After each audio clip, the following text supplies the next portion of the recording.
আসসালামু আলাইকুম। আমি বালারহাট হামিদিয়া আলিম মাদ্রাসার একজন সহকারী শিক্ষক সমাজ বিজ্ঞানের। আমি 15 সালে এখানে যোগদান করেছি। তো যোগদান যখন করেছি তখন থেকে বেশ ভালো একটা মানসিকতা নিয়ে আসছি, ভালো শিক্ষক হিসেবে প্রতিষ্ঠিত হব, ভালোভাবে শিক্ষা দিব, আমার স্টুডেন্টদেরকে আমি অনেক ভালো এগিয়ে নিয়ে যাব। কিন্তু যখন আমি এখানে আসলাম, এসে দেখি যে তখন থেকেই শুনি যে এই বিল্ডিংটা পরিত্যক্ত একটা বিল্ডিং, এখানে বসতে খুব অসুবিধাই হয়। আমরা যেখান থেকে আসছি এই বিল্ডিংয়ে বসতে বা আমরা চলাফেরা করতে খুব অসুবিধা লাগছে যে এটা পরিত্যক্ত একটা বিল্ডিং, এখানে ধসে পড়তেছে। ম্যাডাম এখানে বসতেছি, ম্যাডাম বসবেন না, এখানে ধসে পড়বে, উঠেন উঠেন উঠেন। এভাবে আমাদেরকে উঠে এখান থেকে ওখানে উঠে যাই, ওখান থেকে ওখানে উঠে যাই। এই মাথায় বালু ধসে পড়তেছে, খোয়া ধসে পড়তেছে, স্টুডেন্টের মাথায় পড়তেছে। এগুলো দেখে দেখে দেখে দেখে আজকে একটা স্টুডেন্ট আসলো, পরের দিন আর সেই স্টুডেন্ট আসতেছে না। ভাঙ্গাচুরা ম্যাডাম এখানে আমাদের আসতে ভালো লাগে না। আবার প্রত্যেকটা রুমের মধ্যে আমাদের কোনো বৈদ্যুতিক ব্যবস্থা নাই, ফ্যানের ব্যবস্থা নাই। তো বাচ্চারা এত গরম, এখনকার আবহাওয়া তো বৈরী, আবহাওয়া অনুকূল নয়। তো সেক্ষেত্রে বাচ্চাদের এই গরমের মধ্যে থাকতে, বৃষ্টির দিনে সব মিলিয়েই বলবো যে এতটা প্রতিকূল পরিস্থিতির মধ্যে বাচ্চারা থাকে, তাদের ক্লাস করতে একদিন যদি আসে ভালো মানসিকতা নিয়ে, পরের দিন তারা আসতে চায় না।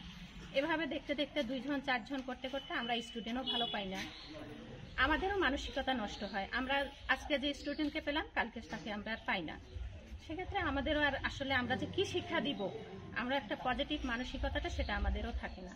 এই জন্য আমাদের আমরা যতটা ভালো দিকে নিয়ে যেতে চাই, ততটাই মনে হয় আরও পিছিয়ে পড়ি। সব ক্ষেত্রেই বলবো যে আমাদের অবকাঠামোর জন্যই আমাদের মাদ্রাসাটা এই এলাকায় যতটা সব শিক্ষা প্রতিষ্ঠানের থেকে আমরা মনে করি যে আমরা যারা শিক্ষকরা আছি সবাই খুব ভালোভাবে আমরা এগিয়ে নিয়ে যেতে চাই, যে আমাদের স্টুডেন্টরা আমরা সবার থেকে ভালো করব। কিন্তু আমরা এই অবকাঠামোর জন্য আমরা পারি না।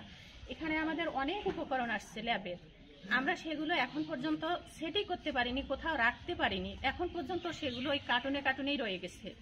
কয়েকদিন আগেই আমার কাছে ফোন আসলো, আমি অবশ্য ছিলাম না ওই দিন, ঢাকায় ছিলাম আমার স্বামীর চিকিৎসার জন্য। তখন একাডেমিক সুপারভাইজার ম্যাডাম আমাকে ফোন দিল যে ম্যাডাম আপনাদের প্রতিষ্ঠানে কিছু উপকরণ যাবে এরকম।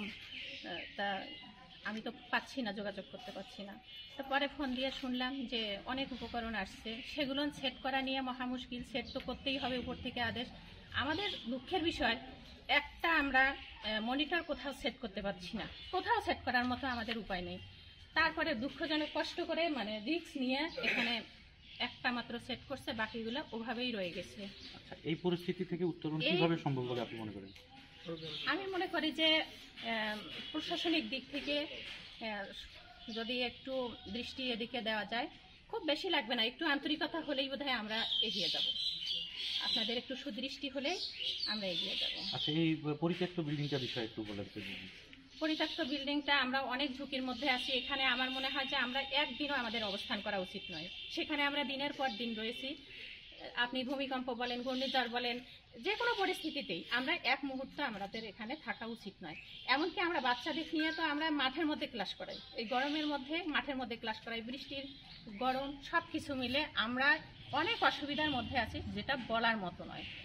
আমাদের এই অসুবিধাগুলো যদি আপনাদের মাধ্যমে প্রশাসনের কাছে যদি চলে যায়, তাহলে আমরা আপনাদের উপর অনেক আন্তরিকভাবে আমরা ধন্যবাদ জানাবো, আমরা খুশি থাকবো আপনাদের উপর। এতটুকু আমরা আশাবাদী আপনাদের কাছে।